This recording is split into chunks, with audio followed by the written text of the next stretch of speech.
Salam alaikum. Donglini, John va vous mandisa. Tellement que donglin kadi, ne be klen ka lame, choufe ne menda, mbes no konaye, wuli naye. Donc, dans la ko banko dama, je crois, ko banko dama, fendo. Vraiment, on a folie baye. Aye donglin, nyena donglin na korobe nyona. Aya tagada ashimina. Amba balmake fou, ne t'a donné, mais vraiment, à la dongli, y'a rien à dire. Aba doni, on y est dongli fin fait, na dongli kadi, on bata, ama j'ai un vidéo kro, ama te ou sang rota. Au tamandoye, Ajiwan, bala y'a ragache, ma be, a bena ka sanga do quoi, entre moga mizouji, kafra Joyce Saramanika, a chama, mais bi, ame domna ko bi, ni dongli. Ça dit donc il faut mada ashimina min jara ka temeninka en tout cas ne bolo de voilà pourquoi avec un téléphone kono à chaque fois mbala mais bon ne la ma bashi ke refene à chaque fois de mes vidéos que mes musique ni parce que asimi jansando pourquoi ma jouer parce que asimi ka bara minke de libérateur donc aneni nga kan ka jansa malien sur ce ame de vidéo kono nga foli be au bela jelenye. Ni mogo min sigilen do i ka wuli ni min wulen do k'i jɔ ni jɔlen do tagama daminɛ wa ni bɛ tagama na boli dɛ ni bɛ boli la dɔ fara i sɔnna ka bi biri ni kɛridi bɛ mɔgɔ min na ou bien ni tension bɛ mɔgɔ min na a y'olu mabɔ an na ou bien a ye jisuma sigi mɔgɔ dɔw kɔrɔ ne dabali banna alhamdulilayi yanni ka se yen bɛɛ la n bɛ bɛɛ lajɛlen fo ne famana vidéo direct kɛ ma aw yɛrɛ b'a dɔn aw bɛ taa hali Jason yɛrɛ dasi ninnu na. Amaye, tellement que dashi mbora. Hali tante ka taka kungolo coiffé. Pourquoi? Parce que on va bara la ni période nous fêti nyogor la tante temps zéro. Kadamne on va dire novembre en décembre au koni temps zéro quoi. On me bara damne 8h30 pour 19h sans arrêt. Des fois me 10 minutes de temps ka dominique. Donc tambaté en même temps me djigi au fana choufe mais t'as qu'à livrer parfum na. Autrement kalama mega parfum feri parfum mais non toujours parfum bonnet mais non. Mais on peut commander que après t'as bien fambe. Bon on la même profiter ka fall mal la mogo nyana. Parce que mo tama mega parfum ça bon mal la. Mais do be joro tama be non ou be joro le fait que ou nous parfum ta par exemple en gros ou be wari min chi nous be wari tu be frais min daka ka war chi. Donc au frais comme tama mega ça. Or la ka fo mo yina ko désormais Jason nga représentant me malla ni parfum ça o le ga warti ko ga warti war fene sara ka warti sara fene faraka o bena bo la pio donc ni mo be angoro la ibi ka commande nga comme ça Jason nga mo be o tigi ibi déplacer ka ta wardi o tigi be war na comme ça e ga parfum me livrer ima ni ala sonoma sous 72 heures ou 48 heures konnana voilà. Parce que fait ni worla do fetu sera gaba ay cadeau yoro parfait nous ay trop gansan o ya dama cadeau quoi donc kumate akasama kumate a markuma donc ay parfait ça aga di akwa papani akwa mafoto di papani mama ou bien bon bref en commenter ko nous faire ma voilà bega plaisir qui ga chérie quoi voilà. Donc du coup ame de vidéo konnana malien bi vidéo ka kalandoni mais en bas tchunka suma ka basiki mais aya partager parce que on be bo ka kunafoniya de di na ye munu be an joro munu man dabali ban ani kunafona munu be ka sababu ka mali construire ka mali labbe parce que ne ka conception kelempedi ne ka hakilina na ne bolo de pourquoi je me bats non seulement je me bats pour que ne ka mali ka sansoro pour que mali ka se ka yereta et des yeux ni mali nyana bi wallahi aw me bo toyen ko na ka ta fa jamana kan parce que jamana fo ite mali bo jien kono jamana fo shi te mali bo jien kono ambiya no tubabu wa barala me jonyana am ka yere faga ambe tambe mais ni fa jamana nyana kibi yere fa so la bara banon so la wuli bade no jonya no pression ka bol R9 ka bol bisu ni métro ni fe on no fe o be bo la quoi ibti yere fa jamana ka ibti ga entreprise i ka projet ni bita ka monter ibi fari baw koro ibi balmani kabla koro ibi teru koro alhamdoulilah en un mot faut citer Mali bon. Voilà pourquoi moi je me bats pour le Mali. Awakili bala ande la ka bo en chama kumana accord de défense ka mimbe Mali ni France ke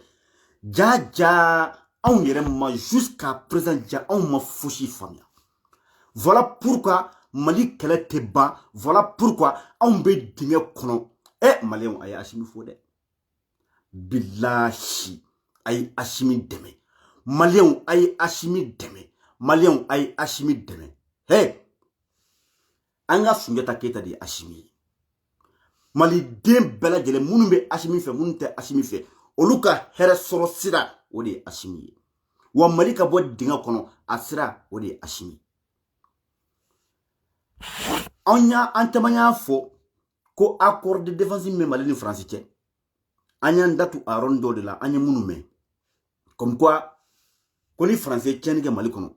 akra ay Mali civil fagao ay Mali militaire fagao ko France te nomene ça dit seul l'état malien sera reconnu coupable à la place de la France ja orete koué ay pardon mena vocal do de kala be vocal iname vocal inte mo gansan kam mo gansan to mo kare kono otere mo mi rebe ko Mali aviation avion munu me pan a nyemwa dilno mima mimbla no abara bi mimbolo o de ka kuma kan ni min temana ibeka ni France tie Mali accord ko la voilà pour c'est pas pour rien ngwaka Assimi fou ne y'a fo aw nyena ya no ko Mali problème Mali be dinga min kono an kan ka bo chugumuna munde Mali soro mun ya sia ne y'a fo ngo muko shita nyefo Assimi nyena muko shi de ta nyefo Assimi nyena donc ka fo ko e shogel amina kla ka so o Roma ka kangar gelenda Assimi parce que ne ni kuma info chien chama ne tere mo ba de ne y'a fo mun me Mali fe muni Assimi shogal bla die dongo do aka donko odo sadi ayare livré bamba nyunguruma ayare livré francima wana shogal bla die dongo do o Assimi ga ko bane peu wa o mal dongo espoir bane o tewuli de tuto la tatala wa tesoso an wa conviner ga instinct sabal le kay amina so orola ngo Mali be dinga mi kono Mali kan abo chodi atela kala Assimi ça pourquoi parce que Assimi de kume nord là parce que Assimi de kume quelqu'un là Assimi sait comment ils étaient traités Assimi bado olukumbe je avion na chugumina Assimi bado olukumbe je renfort na chugumina Assimi bado kele kumana bi olukumbe boala chodi il est le mieux placé comme Mali problème do ka armée ka problème do voilà pourquoi ne ko amongo Assimi ya la bende kana kama an wula ko ka ka ge mais agona ka gwa munun be Assimi na ka mo o ya do tiere la ni an be ka traiter to na ni amana kana jamana ta wa ko banini voilà pourquoi mogoshi de ta nyefo mogoshi ta nyefo Assimi na billahi aw may Assimi na kanu de anana dron la première des choses parce que abe problème fondo ay nyeshi francima wallahi on ne mena yere kan ka tugumo ko France tanga problème ye Pierre ma dunde ngolo de ya dun ba shita de ya duna beta ka be manamana kan nyemo ko intervention bi ja be manamana kan voilà pourquoi Assimi na dron sali bana yere gili de bana gili ay attaquer de la haute no France de accord de défense mais on est français tche mi manye fo Mali dewni ayake alakama aka vocal lame wa jamana beta fokata anay sam bakelen ke dugukolo ka billahi tebo irla itira freke Assimi nana kana odi wa o accord de défense jama foko accord d'Alger ko be ke sabe ko ka Mali kla accord d'Alger o kam misen ja accord d'Alger kam misen Mali séparation ko kumana accord de défense même Mali ni France kere o de kumbe Mali yere kla ka Mali diviser ka attaquer di minorité uma ka Mali kla ka ta ka di Touaregiw ma n'o kɛra dɔrɔn u bɛ sɔrɔ k'u ka indépendance u b'a proclamer dɔrɔn la France sera le premier pays qu'a accepté n'o kɛra dɔrɔn Mali armée tɛ se ka don bilen Mali administration tɛ se ka don bilen comme ça France bi cɛ wallahi cɛ a tɛ sɔsɔ sa anw kumakan de tɛ lamɛn peut-être mais anw ye ko in dɔn ne m'a fɔ mɔgɔ wɛrɛ mais ne ye ko in dɔn ne y'a fɔ aw ye mɔgɔ bɛ ne su ne ko aw ma anw ka ressource min b'an ka dugukolo jukɔrɔ min b'an ka dugukolo jukɔrɔ ni anw sera k'a exploiter k'a kɛra an yɛrɛ ta billahi tubabuw bɛ taga immigration na anw fɛ yen nɔ an b'u fɛ yan cogo min na u bɛ to k'u ka demande don an ka préfecture la billahi ka titre de séjour ɲini Mali la ne ma nin kuma fɔ aw ye n delila k'a fɔ aw ɲɛna n ko pourquoi bi Algérie bɛ Mali dɛmɛ parce que Algérie b'a dɔn a ka intérêt de b'a la ka Mali dɛmɛ diyagoya pas pour le Mali ye mais a yɛrɛ ka intérêt c'est-à-dire a yɛrɛ kama quoi parce que n ko aw ma n ko Mali bɛ sanfɛ Algérie bɛ sanfɛ Mali bɛ Algérie duguma n ko ni Français ye Mali ka pétrole exploiteli daminɛ ne ye nin kuma in fɔ il y a même pas un mois 2 mois n ko ni Mali ye n ko ni Français ye Mali ka pétrole exploiteli daminɛ ne ye nin kuma fɔ ɲɛna dɛ n ko Algérie pétrole bɛɛ bɛ jigin ka na Mali la n ko donc Algérie est menacée voilà pourquoi marabaga minnu tun bɛ yen Algérie tun tɛ se ka fɔ k'u bɛ foyi kɛ parce que olu tun ye France ka jɔnw ye olu tun bɛ France ka baara la mais bi Assimi min nana k'o ye ci di France ma o bɛ k'i ban France bolo obligé Algérie bɛ wuli ka fara Assimi kan ka Assimi dɛmɛ pour que ale yɛrɛ ka ressource min bɛ yen ni France bɛna kɛ sababu ye k'o piller ka to Mali kɔnɔna na pour que k'o ko bali cogo min na wa nin ko in Ala b'a la dɛ Ala b'a la dɛ Assimi de bɛ Mali dilan avec Choguel a y'a kɛ Ala kama aw ka vugale nami aw dabali de bɛna ban pewu min dogolen don aw la dɛ a y'a lamɛn ne dabali banna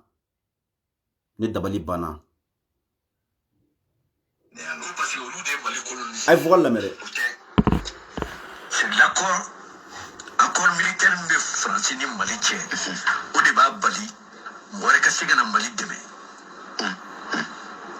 Assimi ko président ko ka yɛlɛma don accord militaire min bɛ Mali ni France cɛ ko ka yɛlɛma don a la parce que a ɲɛ bɛ fɛn dɔ natɔ la ni yɛlɛma ma don accord nin na an tɛ se ka baara kɛ an tɛ se ka baara kɛ kɛcogo min na cɛ dɔ kumana kan an b'a ɲini mɔgɔw fɛ a ye nin cɛ lamɛn yan ne dabali de banna nin cɛ in kan a y'a lamɛn dɛ a y'a lamɛn mun b'a fɛ ka faamuyali mun d'aw ma kɔsadani na Assimi kanto ko ka accord de défense ni ko ka yɛlɛma don a la mun kelen kosɔn bon parce que accord de défense filɛ nin ye o kɛ bɛ ka Mali tigɛ fila de k'a daminɛ Segu marakala ka yɛlɛ fo Tesaliti o bɛɛ lajɛlen bɛ France ka hukumu de kɔnɔ ni avion ko ko a bɛ taa ye i b'a ɲini France fɛ 24 heures avant c'est-à-dire l'heure 24 sani a don cɛ mun na n b'o fɔ ye parce que ne bɛ retraite la nka Mali compagnie kura o ye ne ta pour que ka avion boliko fɛngɛw ɲɛnabɔ bon o kɔnɔna na ni Mali avion kan ka taa Tombouctou Mopti ou bien Gao donc ne de bɛ demande kɛ k'a ɲɛsin ministère de la défense a y'a kɛ to mankan bɛ vugalen kɔrɔ dɔɔni mais a ye vugale lamɛn ka ɲɛ dɛ mɔgɔ min bɛ ka kuma ko Mali compagnie kura a avion ko kɔɲɛ a b'ale de bolo mais a bɛ retraite la bi mais a kɛra i bɛ ka tile la pour que Mali avion kun ka pan hali ka taga Tombouctou Tesalite il fallait que Mali état kun ka demande de kɛ fɔlɔ France fɛ 24 heures en avant an ka jamana kɔnɔ a y'a kɛ Ala kama a ka kuma in lamɛn dɛ a y'a lamɛn ni basigi ye dabalibanko fɛn min yɛrɛ c'est-à-dire jamana tɛ diɲɛ kɔnɔ min bɛ sɔn ni accord modèle ma mais i bɛ ka initier ni France a y'a kɛ Ala kama a ka lamɛn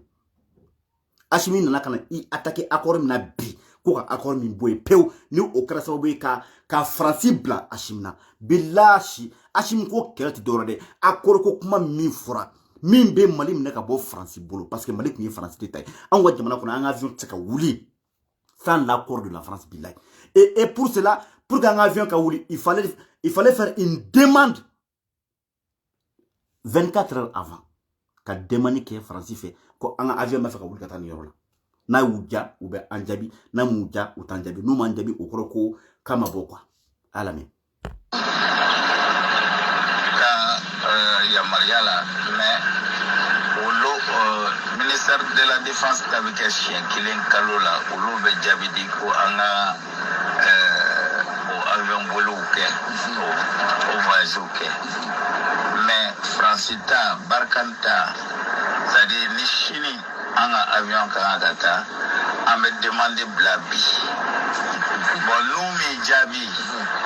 i tɛ se ka taa. Barkhane ni jaabi i tɛ se ka taa bon hali sɔrɔdasiw ta fana y'o ye ni sɔrɔdasiw kan ka taa ko dɔ ɲɛnabɔ kɔrɔn fɛ fo u ka Barkhane ladɔnniya ko u bɛna taa bundeli la parce que Barkhane b'a fɔ ko ale de b'a la ka yen bɛɛ surveiller o de signena Mali ni a kulo bala hali n'a y'a sɔrɔ an ka sɔrɔsiw kan ka wuli ka taga jadisiw kɛlɛ u kan ka yamaruya ɲini Barkhane fɛ fɔlɔ parce que ko Barkhane de bɛ ka yen bɛɛ contrôler o yamaruya c'est à dire o bɛɛ bɛ Barkhane de bolo fo Barkhane de ka yamaruya di an ka jamana kɔnɔ aw ni Ala na kira cɛ cɛ ala min ni France cɛ o de ye accord de défense ye bon malheureusement a carte o b'a ci don o don siɲɛ 3 tile kɔnɔ Mali carte o kɛmɛ ka Mali dɛsɛ k'a tila 2 ye yɔrɔ mun b'u ka yɔrɔ hukumu kɔnɔ u kɛmɛ k'o tɔgɔ da ko Mali prohibited tubabukan na o kɔrɔ ko Mali interdit a kulo bala Mali yɛrɛ territoire kɔnɔ u kɛlen zone min bɛ France bolo ani Barkhane bolo k'u kɛlen k'a sɛbɛn ko Mali prohibiti o kɔrɔ ko Mali interdit o kɔrɔ o yɔrɔ min bɛ Barkhane bolo dɛ ko Mali interdilen don ka don yen nɔ Mali interdilen don k'o yɔrɔ survoler Mali armée interdilen don ka don yen nɔ pour que an ka don yen fo an ka yamaruya ɲini Barkhane fɛ a ye kuma in tɔ lamɛn dɛ Mali yɛrɛ kun diviselen don cogo min na a fɛrɛ kun ye min ye France nana ni système ye Mali ma a y'a kɛ Ala kama a ye vocal lamɛn ka ɲɛ n tɛna tɔ décortiquer mais aw yɛrɛ k'a lamɛn fo Barkhane ka sariya di ma u ka autorisation di ma bon o bɔlen kɔ a la pour que ka djihadistes terroristes fournir armement ni fɛngɛ na France ka mɔgɔ tɛ Bamakɔ la o Gao aéroport b'u bolo Tombouctou ta b'u bolo Kidal ta b'u bolo les pistes de la Thessalite bon avion de bɛ bɔ France direct ka jigin Mali t'a kalama an ma surunya ka k'a kalama an ka sɔrɔdasiw minnu bɛ yen kɔrɔn fɛ an ka kan minnu bɛ yen olu bɛ MINUSMA de ka hukumu kɔnɔ o bɛɛ ye accord de défense de ye olu tɛ bɔ pour que u ka bɔ fo n'a y'a sɔrɔ u ni Barkhane sɔrɔdasiw dɔw bɛ bɔ ou bien u ni MINUSMA sɔrɔdasiw bɛ bɔ bon donc o de la Assimi y'a ɲini accord de défense a ka renouveler bon o fana bɛ accord de défense kelen a bɛ Russie bloqué dɔɔni pour que ka na u ka munumunu kɛ il faut que a ka fɔ ko bon accord de défense ni a wulila voilà pour que a bɛna faamuya yan nɔ pourquoi Assimi i attaqué accord in na ko ka accord in bɔ yen k'a réviser dɔwɛrɛ tɛ dɛ parce que le fait que Assimi bɛna tɛgɛ di Russie ma ne rusula nana accord in b'a to rusula tse ka avion ta ka pan Mali kuna ka taga yoro mi u ja. Pourquoi? Parce que accord bu interdit, parce que français au accord de signer ibeka ye au accord de signer avec la France. Mali territoire de Beno Mali avion faut tse ka wuli ka yoro survoler ka teme au refait sans demander l'autorisation de la France. On est reçu nana o olu be se chogo di reçu ko sari atseka ke quoi eni ala che na frako mais ça va pas non Poutine nga mo olu be se kana Mali la ko ka kla ko be yamara ni France fait ko France ka to ko France ka son ko luka Mali fenga voler olu ba do Mali te France tay olu nana un pays indépendant et souverain de là donc jama olu ka to jamana kono ka kla ka yamara ni jamana wora fait ko ka to luka survoler o be se ka to di Hachimi voyait tout ça, il a compris tout ça, voilà pourquoi il s'est attaqué à l'accord de défense entre le Mali et la France ko ka réviser ka accord boy peu bon accord ko indi madia français o de français fra o de français ka banawuli o de français blam Hachimina parce que no kera o Mali botro na bulu wani Mali bo e cha nga vocal na me ataka maintenant Ambodi no fait. Et ça c'est plus important que tout. Au cas accord d'Alger ou ceci, cela, au bé ou au blandilaï. Mon cas au accord de défense. C'est clair. Bon, il veut aussi. En match, mais assemblée là, qu'à faut qu'on fasse au coup, à Daka. Oui, c'est Iveka qui a signé. Bon, donc il faut que au accord de défense il est calculé. Peut-être Bibi là, Francis Beko Beke, pour que Kassorasi non oui. Notez, ma qu'il est mouillé accord de défense Kokuma fort. Politicien là, Omar Marikoy. Sinon, toi, chita fort. Pour que Kata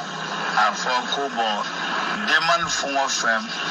mais que avec les Francisca Hukumoui. Au tout, ministre a dati bana en juin. Les Français demandent l'ado conseil de. Voilà. Chogali,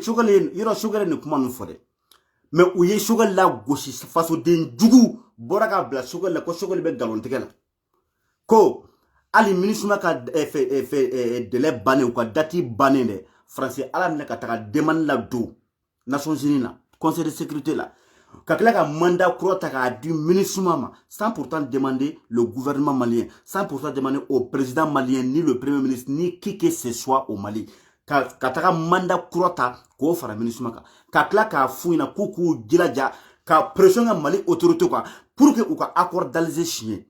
parce que accord d'Alger no signé na dron ça dit no signé na dron Mali kala peu quoi abna afa aya la mere aya yoro na abna afa pourquoi mo ko muka fo ko ni accord d'Alger signé na ko Mali be ka be Mali kala ko fo abna yoro fa na sisa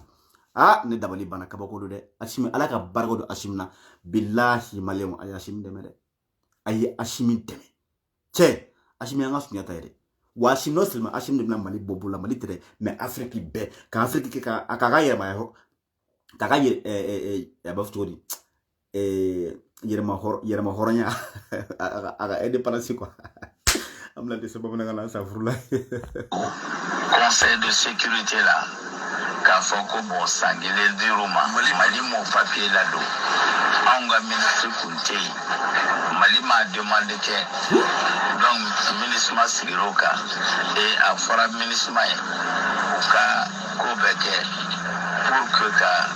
Mali on diakuya accord d'Alger là parce que accord d'Alger ni au de kadi français ou la Mali be se katla déjà Francis Koso ou Francis Tarani MNLA Mourovier Oudo ONU Denina ONU Deni Mouye c'est-à-dire Diakono Molo Manchan Bafouma comme minorité bon donc c'est le mec Mogo mi mbeka ne kuma info mogo gansan tere C'est un ancien chef de la compagnie, nouvelle compagnie au Mali. Mali aviation ou à nouvelle compagnie nous mais les gars là bon ni au chef dit. Donc avec un comment en connaissance de cause. En connaissance de cause. Allez kuma kono, allez me demander chi ako ko Mali ministère de la défense là pour que nous ba faire volume effectué par mois. Mali ministère de la défense là ou be demander chi no chien clé. Ubo chuluma chien kele kalo kono oluba fa ayaga voluke maintenant nous ba faire nous ka avion kan wuli domina nous ka avion kan wuli domina kataka ni yoro la il faut que uka o demande que français de fait 24 heures en avant ka fo français ka demande tuma ama fait ka avion tanga kataka ni yoro na français ku jabi ni français sona abu jabi na ma son à tout jabi bon ça veut dire que ni compagnie civile ndo ça dit ni vol civil de 600 ou so ko blakateme mais ni en armée do kuba fakata jadisu bunte jamais la vie française accord duma on ala tene jamana ala mele malik la tugo fleni Touaregu do oni de minorité là bon donc ni accord d'Alger ni seraka 70 donc ola comme région beba ka président sigi donc Azawad Baka président Sigui et finalement au lot de décision pour aller à l'indépendance. Bon, lui au Kedongo, Francis de Foloka Foko Uru Sona. Vraiment, Kimakacha avait Haketo, Nakima Jayana. Mais il y a trop de dessous dans ce problème-là. Et puis, Kiriko est fort. Bon, Kiriko est un politicien qui est intéressé. Voilà, plan qu'on l'a beneno, Francis Bolo à travers l'accord de défense Malini Francitier pour que Mali là. Aoni ala na krate wa ashimdi bo ashimik me nord la akume centre la akume kelekero la bo akume ni be konna wa ben be kalma voilà pourquoi anana dron ay attaquer accord de défense là koka boy parce que Mali fagalando wa tanki obe jengono Mali an kambolo fla sirika dan sari i sen fla ko ko fagala ki bolo fla ko siri sen fla le ko fe ki dai dishika iteka foeke quoi iteka foeke ashimi nana koka ki attaquer o la koko de boy no ne mana bi Mali dendo ye ko lu wulino ka blani ashiminga ni fangana sari Mali medeli ka min wana so otoye ambe boy jona ni yoro la nga foli be dige masie PC FM na dige mas nga foli bele biye dige mas ambifu ka nyini ashimi fe ka kla ka nyini Mali den fe kuna sini dige masie émission loke kuna sini ayam balma kedo ta a to boro ngono me ajamu ye jabati o chen he wallahi yambe na bo français am ta rusila am ta formation kino mogo e kalana rusila mogo ya ka formation ke rusila no lui est intellectuel lui wa lui est patriote lui lui bela gelme ki ka faso fe mais fait kalana français ani européen non iteke foye gouverneur c'est gouverneur noiri France ka service là iteke foye faso de njugo ko wa iteke foshie jamana chilako diyema se ambalma ke dota amba nyini ashimi fe ka nyini yere wolo mugo fe ka kla ka nyini diyema se refe diyema amba nyini yere fe e ka freke parce que mugo kumga téléphone chi ka fuko cheka ka chukula kan ashimi ga nyo no ne ba fo diyema se de e yere ka yere wolo mugo wole kuni chebla contacti la yere wolo mugo bel le servoni sirigi nu u ka freke chukubela ani amina fofana nu u ka freke ka cheta ka takana ashimi fe ani ashimi ga sigi ka kuma an balmaka ye kuma fo bilashi mogo ye ninga intervention na me mogo si tafo kima soniye mogo si tafo kaka kuma mi farkan shi wuli wa mogo si tafo ko nga kuma e galo c'est le connaisseur connaît quoi was lui c'est Diabaté wallahi lui c'est un grand patriote kuna sinu mo nya video la me nye parti ndo tegeti ko blanga pagika parce que me balaro la masaka nyeso ka ni viro belamede kunu ka classe ka belame ni bifrega ka belame wal shinimbala me parce que cheka kuma c'est c'est tout simplement merveille quoi. A dans le comment faut être nous faibli. Nya ka parti d'ota. Aw ni ne anga je anga chelame aka ala kama no che he na me ashim de anga ashim de mere billahi ni transition ni na me ni deme na ta ye mali koy ko mali kadi anyi nanga objectif de ko ka mali bo dinga kono ka mali ke mali deun tay anga ressources ka eche woni ansara ka nga dukoro fon ka exploiter en yere tayala billahi aw machine tale kan to dono kera la on ni chini bede ku melini kelena on ni chini bede ku nyon fe toro la duguma aw may o don chini tagara basi minka ni modo ku mali bla o basi ka modibo keita ni mali ku tagala ti nit masro no nit masro on fait la puissance de Afrique be billahi Afrique be ngache mo ju ku teka onga mais français ala mina kataka musa bla modibo la ka modibo galonga boy dro ngache ka saka jamana ko ban pew ka jamana ko ban pew musa tagara kana to de alpha malfa fana to be na kala atobe ayam balma kala me avec fin de l'innov des produits stratégiques du follow Mumbai ala mere de 95% kana 60% la bébé farafina vous trop fodé salambala coltan cobalt ça n'est comme belexed c'est pas valeureux valeur tala coltan oui lithium cobalt il veut faire wala bi ko technologie de pointe ordinateur ou téléphone portable de glanote assisté de la note au ban faire Zaire kelembe lithium ne flèchant quel est le lithium ni uranium anga uranium réserve kachani Niger ta ala me est-ce que ayo kuma me uranium mimi malila uranium mimi malila akatani Niger tay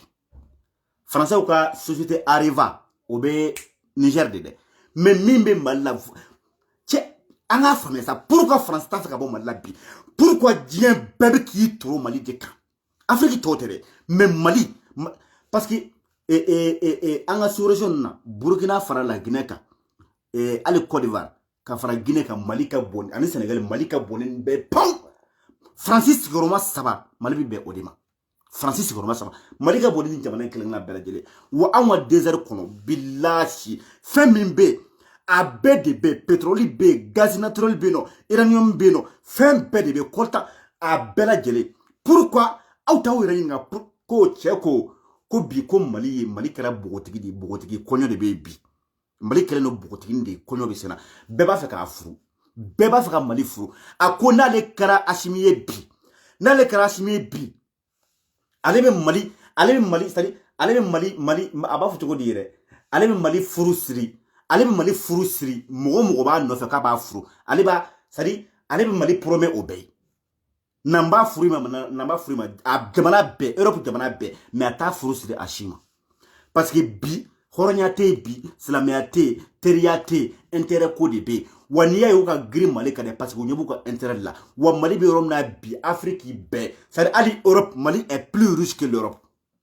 avec alak magati non ngo che kuma bon ma bana lancé de 75 à 80% électricité de grand uranium ay pardon pour 60% be boyan donc calcul bon ni français en perdu ani munikata anga na de anga do anga mangay kono de merci iko ko dien ni kele dien kono iba soro abella beni watijan Mali kele be bla kono Mali kele la benadia gertunan kandia Gani na ben watijan dia kele borami après les événements de 9/11 aux États-Unis les bombardements de Twin Tower 2001 11 septembre c'est ça 11 septembre Dick Cheney bora ka discours do kala ko the new strategic plan la nouvelle stratégie mondialiste ou bien bien faire croire c'est quoi ko yela makura na do nyela nye fen la ben to ko na changer ko joni akala Dick Cheney c'était le secrétaire le ministre de la défense des États-Unis akara ka bouche-toi Daniel, non, le vice-président, pardon, parce que c'est Rumsfeld qui était le ministre de la Défense. C'était le vice-président. Bush qui est vice-président de Tundo. Un discours d'Okala. Oui, the new strategic initiative, la nouvelle initiative stratégique. Aïm vola. O bena mun kɛ diɲɛ la san 50 nata a y'o de walawala kɔnɔ. An ka kɛlɛ tun b'o la. An ka kɛlɛ tun b'o la. Mali tɔgɔ tun t'a la, mais Algérie de b'a la. Mali ye tremplin de ye. Tremplin. Mali ye escalier de ye. Bɛɛ na yɛlɛ min fɛ ka Algérie lasɔrɔ. Algérie bi yɛrɛ sɔrɔ nin ko la. Algérie b'a la o. Algérie ɲinitɔ de u tɛmɛna Mali fɛ. Ma se ne yɛrɛ fɔ barika bɛ Mali la koyi. Barikaba de bɛ Mali la. A ɲɛfɔ an ye dɛ. Ni an ka kɛlɛ nin mɛnni Algérie min kɔnɔ jan ye dɔrɔn de sinon 63 kɛra mun ɲinɛ o y'a dɔn depuis a daminɛna dɔrɔn Modibo ye Benbela wele a ko n ka juru b'i la ne ye tɔw gɛn yan o kunɲɔgɔn kelen ka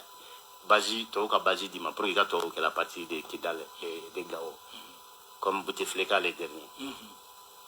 maintenant rebelle filɛ kan attaquer donc i bɛ barrière d'aw ni ɲɔgɔn cɛ a kɛlɛ ma taa yɔrɔ si maliyɛn dɔ bɔra kalama sɔrɔ a banna Modibo y'o fɔ Benbela Algérie président c'est ça waati la parce que fɛn caman bɛ yen mas diplomatie ka rôle ba de b'a la problème caman y'an sɔrɔ an ka diplomatie ka fɛngɛ de don mais diplomatie fana dɔ de bɛ tɔn d'i ma ko kɔnɔ ɲɛ b'a a ɲɛmɔgɔ tɔn na kan b'a ɲɛmaa tɔn filɛ c'est ça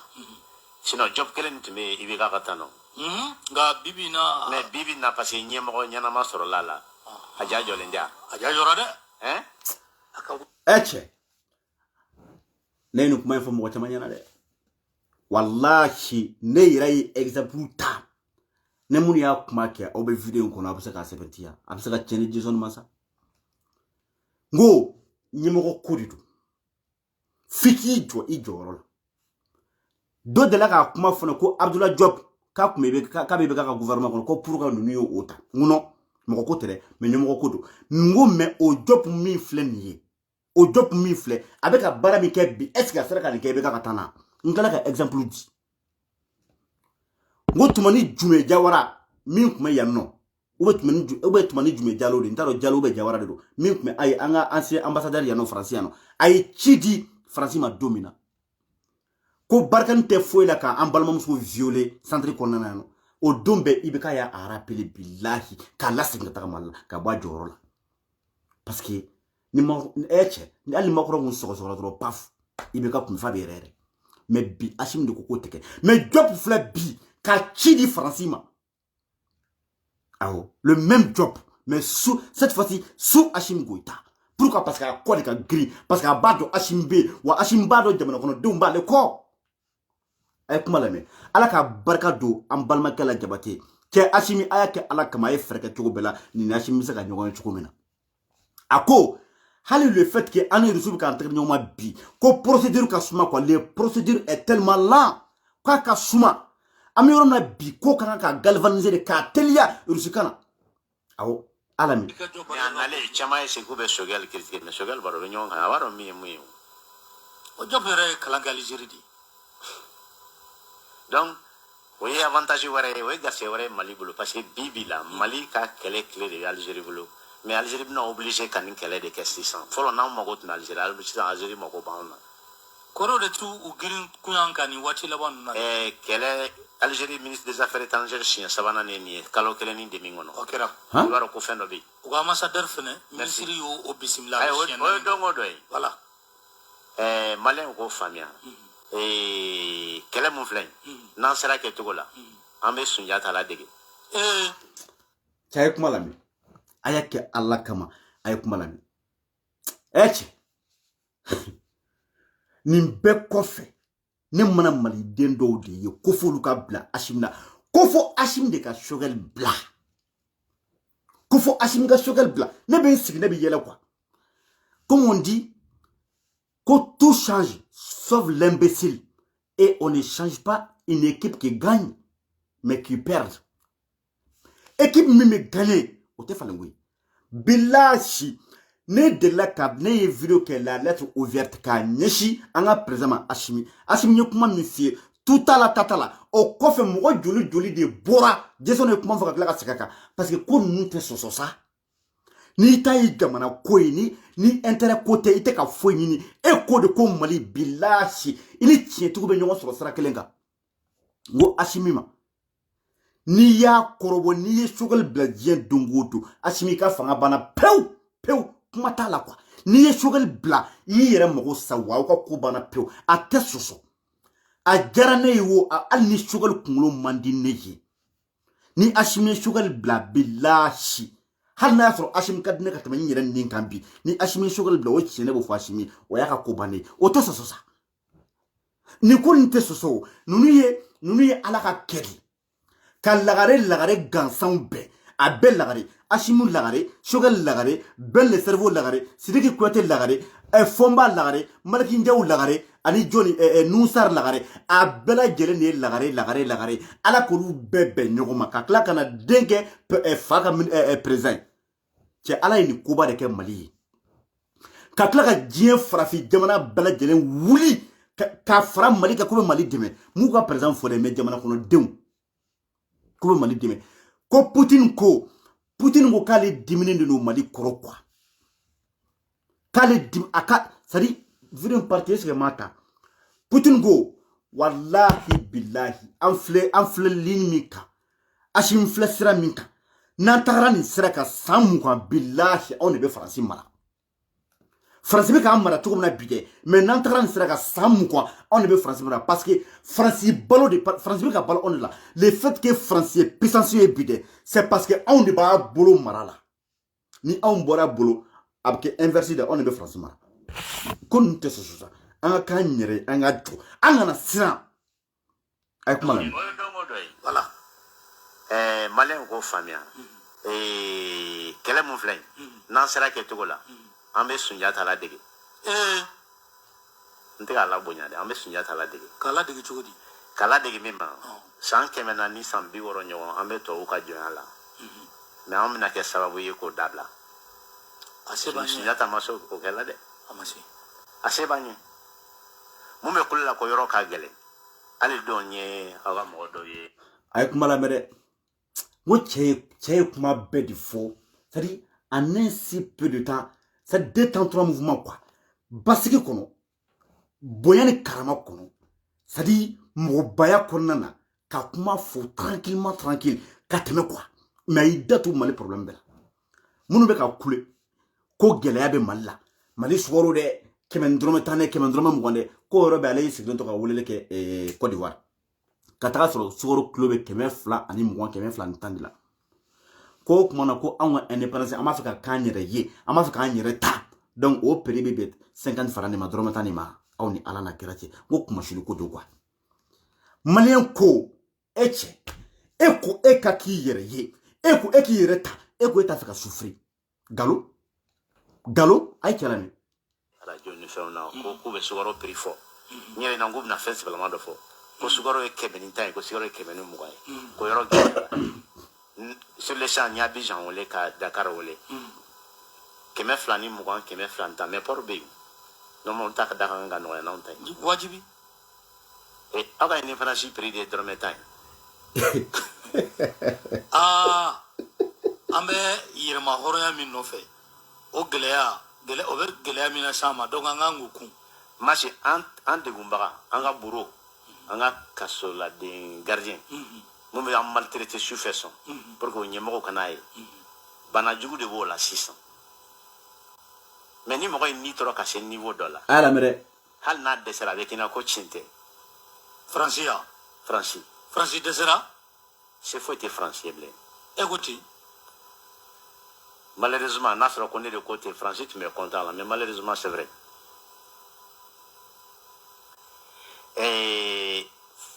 i ka dalilu d'an ma de mun b'a yira anw na ko Faransi dɛsɛra deuxième guerre mondiale bannen kɔfɛ parce que moi ni fɛn min se t'i ye n'i ko k'i b'o vie mener tôt ou tard mɔgɔ bɛ b'i kɔrɔ ma o ye Faransi diplomatie la Faransi ka avantage kelen pe min b'a bolo n'a b'i waga la o y'a ka nucléaire de malheureusement américains m'a to Allemands k'u ka nucléaire développé o de y'a to bi économiquement ils sont forts mais politiquement n'a fɔra Europe dɔrɔn Faransi de bi parce que arme nucléaire n'a b'i bolo arme de dissuasion de don bɛɛ b'a dɔn ko mɔgɔ tɛna b'i kan parce que kɛlɛ kunko kelen ka se ni marifa bɛ ne bolo min bɛ e faga dɔ bɛ e yɛrɛ bolo min bɛ ne faga est ce que an bɛna se ɲɔgɔn ma merci an bɛɛ bɛ ɲɔgɔn faga bon fɛn kelen min bɛ Faransi bolo o arme ni ani anw mais armu do foite ne ante français bolo français ni de anwe on de ba balo eche to kuma bana sa wallahi kuma bana min be malla bi bana min be malla de bana min malla billahi ta'ala français de anga bana le fait que français be on fait o de anga bana ko nin kelen be français la bi min ga français que puissance mondiale bi parce que on est ba bulu mo ba ko nucléaire ba bulu nucléaire be glani jumé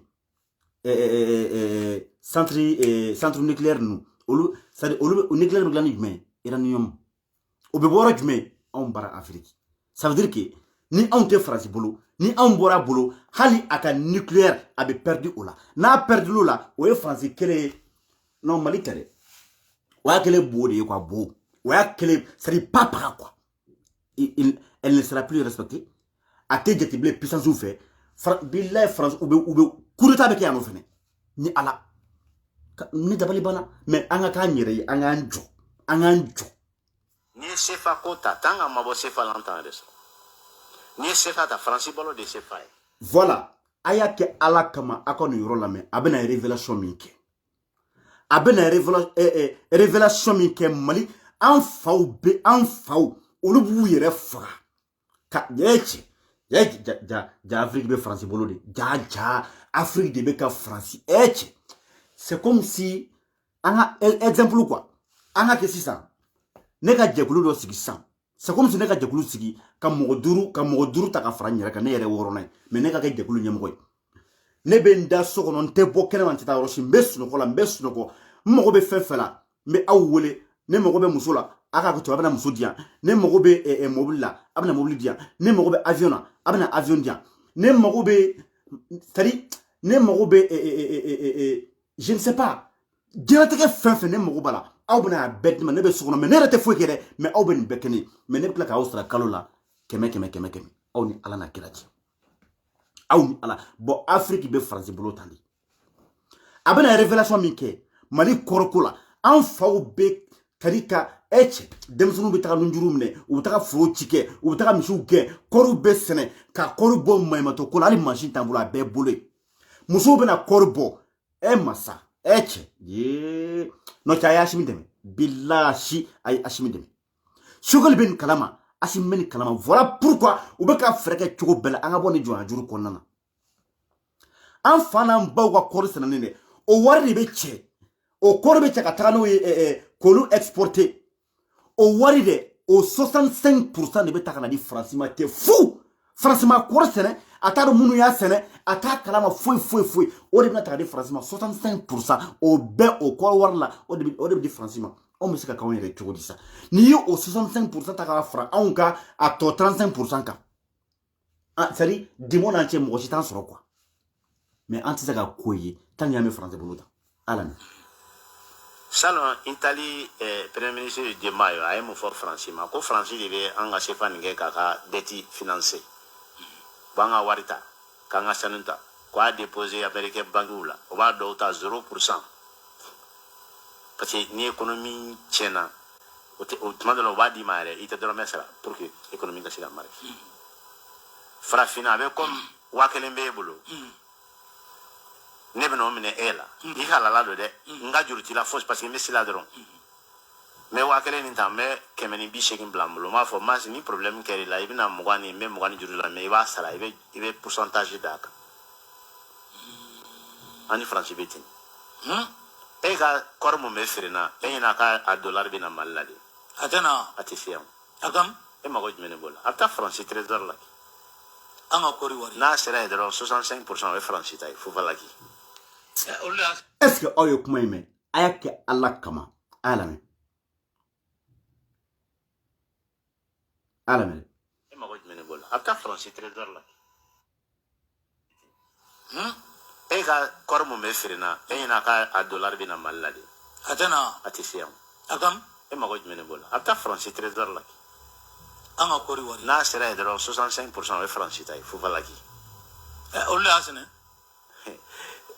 ante joya Allahu akbar ana ina ko ne branche bamulo ne branche madel ka bamulo au sommet de Brazzaville de Gaulle a été très clair Et qu'il n'y a pas de question. Aw ni ala n'a kɛra ci wa ko de filɛ nin ye dɛ video janyana a tɔ 7 minutes kɔnɔ ka kangarida kan se Asimi Goïta ma ɲɛ b'a la tile fila in na politicien wulilen don jeunes mɔgɔlankolo dɔw minnu tɛ baara la des jeunes en chômage c'est-à-dire des écervelés minnu yɛrɛ tɛ mɔgɔ ɲa fiyewu hali u ka du kɔnɔ bilahi ɲɛ b'olu de wulilen na ko front uni pour la démission de Choguel. Est-ce qu'il y a aucun gros can? Je sais pas, est-ce qu'il y a aucun gros can vraiment? Awakilla, ko ama shideke, c'est-à-dire, moi changer là quoi. C'est Nioro leba et malikote quoi, ou j'étais mal fait. Billahi malikote. Asimene chika mi finina. Anga les promoteurs de la radio PCFM, Dr Oumar Mariko. Anga ka kuma lame. Anga ka kuma lame. Ale kofe mugo hake mi ni kuma fo. Ashimi ala kani chika Choguel bla. Parce que ko inga no. Choguel ye bara min ke bi tellement que a dans Choguel ka discours gansama ay min ke ka frabo France ka woro nyama. A dans Oma tous les peuples maliens, la population malienne se reconnaissent en Choguel. N'a trop fera bébé coulou bébé Choguel. Ça veut dire que ni Choguel bla domino, ou le pene bébé bla il contrôle là. Non le les contrôle là. Oui affaibli l'ende quoi. Fanga foi tila. Oui ka ko bané no karadro oh. Ou bena kuleta ni kilati. Ou be frega kanimene. Bon en même temps, Francisca conva munu mbora Côte d'Ivoire, kana Burkina Tchétchi, anya me ko buku kunda Malika. Adou fara ko ta Niger de anya me ko kuna Malika parce que France prenen de tout bela ne nya fore ni information sur ngom mo yin wole ka foni atia glema ko on be video ke ko on wa kuma kan bela me ko on bela me fo kuluba fo Ashimi fe ko wu kale kando ko ni 20 janvier ye Ashimi soro fanga billahi ko bu bedaji abet ni kuma de forone de wandu ya fo ni video ndoke oduna nya fo o labana ni nana ka fo video ndamna na menfra ka fo tuguni ko o la beno kuma imena jamana do de ka consulat era konnana jamana do ka consulat konnana Mali la kuma imena yeno ko ni 20 janvier ya soro ko anga gouvernement ma élection do da ka be février ma billahi kube wuli u kamadi kubu be daji donc Ashimi aya habito awirala ka fo Mali dewnye ka fo anga gouvernement nyina ko nunu la benendo à tout prix ka frege ka transition boyno ka frege ka coup d'état ke Ashimi Modibo Koné sécurité d'état allez directeur ay enquête tout surveillance ayu intensifier ayu multiplier ay do fracture sur ko alibi Malidenw ba ko mais aya hakito ayerla de aya yoro kolochi moko ko appel téléphonique ayu lame muni be ka fo aye politicien la ayu jatemine o be ka don yoro jume unu jombe ka sigi ka kuma aya be jatemine billahi u be ben de la ko ka freke chogo bela ko ka kudeta ka wala c'est-à-dire a fora de ko janvier kalo yoro kana teme ko c'est-à-dire ko te jena e fio janvier kalo ka ban ka to fanga na billahi ni information de fora nyina ne wala kan fona yana de watri ya fonye ka geleya ko ngala si ne ko prévutene bolo de mais comme ne be juro ne nga transition ne ba fo ka fo benyana Ashimi ne ka kuma kofe yoro Ashimi kuma la me anga Umar Marko la me politicien Umar Marko ko tere parce que ale ne dabale banale la ale de kumbe français de critiquer ale anya ale de donner français kele mais comme par hasard bi ne ta donc qu'est-ce qui s'est passé ale yɛrɛ kumakan ti ye wa ale tɛ ka transition dɛmɛ ka faransi kɛlɛ ne dabali banna pewu ne dabali de banna docteur Oumar Marko la quoi ne dabali banna an ka PCFM o Oumar Marko DJ Maska patron an ka lamɛn. Wace France ka furu yala sa o b'a to yen hein le dio Assimi Choguel hein c'est jusqu'au bout abana. Parce que dongo do nyofo ya jelo ya nasimi ko dongo do kabi ko do Choguel la o ya simi ko nugo ale ala kanoke wallahi o do ala kanoke ala kanake ate sosore billahi a tɛ sɔsɔ président Assimi politicien minnu bɛ ka don i kan sisan i bɛ ka minnu lamɛn depuis ala k'olu da olu ma kɛ Mali fɛ wa n'i y'i kɛnɛ d'u ma bi u b'a ɲimi pourquoi parce que e de y'u ka fanga bi vidéo na une heure sɔrɔ e de y'u ka fanga bi e de y'u ka na bɔn e de y'u da bɔ jamana nafolo la e de y'u da bɔ jamana wariw la n'u y'i sɔrɔ bi u bɛ kɛnɛ ɲimi u bɛ kana don i kan u bɛ ka kuma min f'i ye ko Choguel tɛ se ka mɔgɔ fara ɲɔgɔn kan ni min ko k'a tɛ tan an mɔgɔ foyi t'o la mɔgɔ si ma jagoya i kana Mali jɔ personne n'est obligé an bɛ contexte spécial dɔ de kɔnɔna na quoi an bɛ contexte d'exception de kɔnɔna na si c'est pouvoir militaire ni pouvoir civil tɛ kelen dɛ ni min ko k'a tɛ na Mali jɔ la a y'o to yen i dɔrɔmɛ kelen nɔnɔ an dɔrɔmɛ kelen basi personne n'est indispensable Mali ko la n'a y'i ja na fara mɔgɔ kan n'a y'i ja a to yen nɔ la bilahi Mali bɛ jɔ Assimi n'i ye nin politicien ninnu lamɛn n'u y'u nɛn don i kɔrɔ k'i y'a osé ko ka Choguel bila i bɛ Choguel bila don min na kuma t'a la dɛ président o y'i ka ko bannen o tɛ sɔsɔ o bilahi a tɛ sɔsɔ wa e de bɛ se ka Mali bɔ dingɛ kɔnɔ mais avec Choguel parce que e bɛ Choguel bila ci min na i t'a cɛ sɔrɔ Mali politicien na minnu bɛ se ka n'u jɔ k'a ɲɔgɔnna kɛ a cɛ t'u la a cɛ t'u la fɛn fɛn bɛ kulo la hali n'i ye cɛ hali n'i y'u yɛrɛ kɛ miki pilote ye bilahi u tɛ se ka faransi bombarder hali ni ala y'u sara ils peuvent pas oser cɛ min sera k'a jɔ a jɔyɔrɔ la k'i ka ci lase a yɔrɔ la a seyɔrɔ la o ye Choguel de ala ka ni ci ka Choguel bila dɛ n'i ye Choguel bila diɲɛ don o don salam lafiya k'aw bɛɛ lajɛlen fo k'aw waleɲuman dɔn video jana an ye une heure sɔrɔ wala n b'aw bɛɛ fo ay pardon k'a fɔ ko a ye na parfum san toujours parfum bɛ yen a ye na parfum san n y'a fɔ n ko minnu b'a fɛ minnu bɛ ka commande ka bɔ Mali la pour que n'aw bɛ wari ci n'aw bɛ minnu b'a ta en gros n kan tɛ détail san nɔ dɛ mais minnu b'a san en gros quoi voilà minnu bɛ ka jɔrɔ u bɛ ka siran wari cili fɛrɛ sarali la donc ko mina bɔ o bɔra aw ma pewu ni min mago bɛ en gros min mago bɛ commande na dɔrɔn mɔgɔ bɛ sɔrɔ Mali la aw bɛ se ka wari di mɔgɔ min ma o tigi bɛ wari minɛ comme ça ne bɛ parfum ci aw ma sans problème ka sɔrɔ aw ma wari ci sara an b'o fɛrɛ sara voilà donc bientôt fana ni ala sɔnna ma inchallah an b'a kan fana parfum na taa stocké Mali la yen nɔ comme ça ni min mago b'a la Mali la o tigi bɛ se ka déplacer ou bien o bɛ numéro wele dɔrɔn ka taga directement ka taga i ka parfum san ka sɔrɔ i ma passé ne yɛrɛ fana fɛ o fana na kɛ Mali la ni ala na kira jɛna n'a ye an bɛ ka taga ten dɔɔni fo ka taga kow sigi sen kan donc k'aw bɛɛ lajɛlen fo k'aw waleɲuman dɔn nin kun ye an bɔra bi wala an bɔra bi mɔgɔ caman bɛ ka Diko ko kuma fɔ ko Diko b'a fɛ ka bila transition mɔgɔ caman ɲininka mɔgɔ baden a tɛ fɔ ka ban yɛrɛ aw yɛrɛ hali o ma se ne yɛrɛ k'o fɔ aw ɲɛna mɔgɔ baden de ne wele a kuma na mɔgɔ baden vocal ci ma ne ye kuma kelen pe de fɔ n ko a y'a minɛ a b'a da o ye tiɲɛ mais a y'a minɛ a b'a kɔnɔ o ye ko wɛrɛ b'i kɔnɔ ye parce que jusqu'à preuve du contraire ne m'a mɛn Diko da ko Diko ko jamana kɔnɔdenw ma k'a ye bɔ an ka transition kɛlɛ jusqu'à preuve du contraire m'a mɛn Diko da ko Diko ko mɔgɔw ma a wuli an ka bila transition na a ko k'a bɛna conférence de kɛ a ko k'a bɛna point de presse de kɛ donc point de presse franchement c'est son droit le plus absolu bon ne mana mɔgɔw ye u bɛ bɔ ka kɛ fɛ mankan ko la u bɛ Diko buruja u b'a kɛ tantɔ transition de c'est un faux débat. C'est un faux débat. Aw de bɛna mɔgɔw kun kari ɲɔgɔn na sinon ne hakili la n'i ma ɲɛ k'i bɛ kuma nin ko la i b'a to Diko ka bɔ fɔlɔ a k'a ka conférence kɛ a k'a ka point de presse kɛ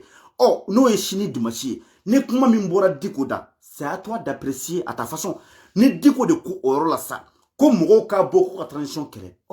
i ka kan ka min fɔ i b'o fɔ i ka kan ka sira min ta i b'o ta mais ni e ko e bɛna k'i bɛ sigi Diko kama k'e bɛ Diko buruja k'e b'a fɛngɛ cɛ a y'a to a ka kuma mɛn mɔgɔw da a y'a to a ka ko ye et personne n'est obligé de défendre la transition et personne n'est obligé comme on appelle d'être avec la transition Beni Kapoe Tahirou Tenia un exemple Tahirou kan il y a même pas 2 mois Tahirou il était un soutien de Choguel il était un Choguel de la transition contre Wulutigi Nagamogo mais bi Donald Dugusajé au transition au Tahirou ale ma vesti tourner Maintenant, il est contre Choguel et contre Assimi Goïta et contre la transition. C'est son droit le plus absolu. Aïe Mouroto, c'est la démocratie. Aïe Beto Beki Tafo. Mais comment il est ne de ko mali denw ɲɛ yɛlɛla Facebook ye bɛɛ ɲɛ yɛlɛ wa ne hakili la ngo bɛɛ ye bɛɛ dɔn tɛ sa mi c'est ni tɛ mɔgɔ dɔn o de ka gɛlɛn ni ma mɔgɔ dɔn o de ye kuma wɛrɛ mais bɛɛ ye bɛɛ dɔn mais en tout cas ni fanga in ni transition in mɔgɔ bɛ bila ni transition na mɔgɔ bɛ ninnu kɛlɛ billahi ta tɛ mali ko ye ko fo k'o jɛya bɛɛ lajɛlen mais concernant encore Diko ka affaire la ne be explication kelen min sɔrɔ k'a fɔ o ye ne ye Diko ka kutuba minnu lamɛn Diko ye kuma minnu fɔ a ka kutuba kɔnɔna na ne b'a fɔ Diko est légitime le plus légitime encore ka o ci di fanga ma pourquoi ne ko aw ma ko tout n'est pas vert ne filɛ ne ka transition de fɛnw mais tout n'est pas rose pourquoi parce que jusqu'à preuve du contraire an ka sécurité an ka lakana o ma sabati fɔlɔ dɛ bon ni Diko ye kɛlɛ kɛ ka bɔ a la taga ko kana ni fanga ye min bɛ se ka jamana kɔnɔdenw lakana oh mais jusqu'à présent ni lakana ma se ka sabati fan bɛɛ ko Diko ye o kuma fɔ c'est son droit le plus absolu à ka critique kɛ bɛɛ bɛ critique kɛ i n'a fɔ ne bɛ ka critique kɛ cogo min na aw bɛ ka critique kɛ cogo min na tout le monde a le droit de faire des critiques n'i bɛ mɔgɔ yɛrɛ fɛ k'i b'a dɛmɛ a ka baara min ma ɲɛ e min y'a nin ye dɛ i b'o fɔ a ɲɛna karisa i ka nin ma ɲa pour que a bɛ se k'o améliorer cogo min na mais n'i ta kɛ tɛgɛrɛ fɔ a kɔ ten ka tɛgɛrɛ fɔ a nɔfɛ ten k'a sɔrɔ e yɛrɛ dun ɲɛ bɛ yɔrɔ dɔ la yɔrɔ dɔw man ɲi mais e bɛ k'i ɲɛ cɛ o kan ça veut dire k'a jugu a ennemi fɔlɔ de ye e donc an ka b'o de kɔnɔna na an kana ni débat didenw ye an kana débat contradictoire an kana dɔrɔn an ka kuma argument n'i ye min mɛn n'i ye min ye i yɛrɛ b'a dɔn k'a kɛra a fɔra i y'a ye a ta i ka baara kɛ n'a ye i ka kan ka min fɔ i ka explication n'i ka analyse ye min y'a kan o fɔ o ka fisa an ka bɔ ka na an sigi mɔgɔw fa ni mɔgɔw ba ni na mɔgɔw burujali la ne yɛrɛ bolo kɔni vraiment o waati ninnu tɛmɛna quoi an bɔra olu kɔnɔ an mɛna santan faligɛn n'i ma fali kan i kan ka fali sira i kan ka sira fara caman dɔn depuis combien de temps an bɛ vidéo kɛ la depuis combien de temps an bɛ Facebook sanfɛ ne hakili ko yɛrɛ dabɔra de pour que ka jamana yɛrɛ la construire ko in dabɔra ka jamana kɔnɔdenw la faamuya ko in dabɔra minnu bɛ k'a lamɛn ka ye olu minnu tɛ information ko kɔnɔna na kosɛbɛ k'a ɲini k'olu kunnafoniya ka ɲini k'olu la faamuya ka kunnafoniya d'u ma ka information d'u ma a yɛrɛ quoi et non an ka bɔ ka n'an sigi an bɛ ɲɔgɔn fani ɲɔgɔn ba nin na an bɛ ɲɔgɔn buruja an faw de bɛ k'a lamɛn an baw de bɛ k'a lamɛn franchement mɔgɔw b'i lamɛn o la comme ne bɛ to k'a fɔ cogo min na chacun représente l'image de sa famille et chacun représente aussi l'image de l'éducation qu'il a reçue de ses parents donc kuma o dɔrɔn de an ka kuma bonya kɔnɔna na an ka kuma karama kɔnɔna na an ka argument di an ka idéw di an ka analyse kɛ ko kan parce que n'a sera nɛni ma dɔrɔn ça veut dire que argument t'i bolo quoi anw t'o ko nin kɔnɔna na wulutigi ka mɔgɔw ye nkalon na n'a fan bɛɛ ko anw ye fanɛni banɛnikɛlaw ye ne dun jɔn bɛ se k'a fɔ k'i deli ka ne fanɛni banɛnikɛla mɛn jamais i ma ye m'a fɔ siɲɛ fɛ la dernière fois une fois hakili bɛ min na siɲɛ kelen quand j'étais remonté a banna ni n bɔra ka cɛkɔrɔba jaabi fɛnkɛ an tila ka yafa deli a fɛ a banna o yɛrɛ era de ye n sɔrɔ n tilala ka bɔ k'an ka fili corriger tuguni n'a bɔr'o la anw tɛ yan nɔ mɔgɔ nin kama anw tɛ yan nɔ mɔgɔ ko tɛ jamana ko de don n'an ye min ye min ma bɛn an bɛ bɔ an b'o fɔ donc an ka bɔ fanɛni banɛni kɔnɔna na an ka to jamana kɔ an ka to tiɲɛ kɔ c'est à dire an ka kuma quoi avec argument et non des insultes donc n ka foli b'aw bɛɛ lajɛlen Saranjaro min fɔ Jeannette Kone Jeanne Kone Sangara n ka foli belebele b'i ye foli caman fo yan fo États-Unis madame la présidente Nasra Sakɔ n b'i fɛnɛ fo Aïchatou Dougouré n ka foli b'i ye Jɛnɛ Sogodogo Dani Balayira n b'aw bɛɛ lajɛlen fo l'homme tranquille ka tila ka DJ Mas fo nin yɔrɔ la yan nɔ k'a ka fɛɛrɛ kɛ cogo bɛɛ la an balimakɛ Adama Jabate min kumana ka plateau kan a ka fɛɛrɛ kɛ an balimakɛ ni yɛrɛwolo mɔgɔw bɛ se ka ɲɔgɔn lasɔrɔ cogo min na pour que an balimakɛ ni Asimi bɛ se ka segin ka kuma cogo min na parce que a y'a ka fɛn bɛɛ kɛ reçu la donc partenariat tɛ dɛ c'est à dire relation a fatɔ quoi ani Poutine de la ka ɲɔgɔn ye ani Poutine y'i jɛw kɛ ɲɔgɔn fɛ ka tɛmɛ o y'a sɔrɔ Poutine ma kɛ président fɔlɔ a ye nin bɛɛ lajɛlen fo o y'a sɔrɔ Poutine ma kɛ président donc o bɛ bi Poutine ka ministre de la défense ani olu fɛnɛ bɛɛ bɛ ɲɔgɔn kalama donc a ye nin tigilamɔgɔ ninnu an mago bɛ nin mɔgɔ modèle la a ye ninnu wele ka gɛrɛ aw yɛrɛ la aw ni nin ka sigi ka kuma u k'aw don kow kɔnɔ quoi ko tɔw kɔnɔ a bɛ kow kɔnɔ aw yɛrɛ ka kalanw kɛ mais c'est à dire nin fara nin kan ou bien a fɔ k'a bɛ kɛ kunba kelen o bɛ jumɛn dɛ voilà donc o kɛlen don wa Aïchatou Dougouré an bɛ ɲɔgɔn bolo ni Ala sɔnna ma n ka foli belebele b'i ye Jeanne an bɛ ɲɔgɔn bolo ka bɛɛ lajɛlen fo k'a waleɲuman dɔn nin tun ye aw balimakɛ ye Jason Toureski depuis Lalande Fofana Ousmane am ñogon bolo ak am ben la sonoma amanga président fasa kala anga président fasa Assimi Goïta a dani do ala ka barma do ala ka barka do am balmake banko dama wala banko dama wan ala ka barka do la grand star mondial kajatu stagona belem igare korma bati al sitane igare korma bati mo kelebe do kuni sori o tigi mballa o fele parfum commandé presque on va dire 1400 et quelques. Autre que donc il y a record dans la toujours imbattable grand frère. Quand ça on a de l'homme. Voilà donc il faut qu'on wala mano ka obala jele fo merci à tout le monde merci beaucoup akam balo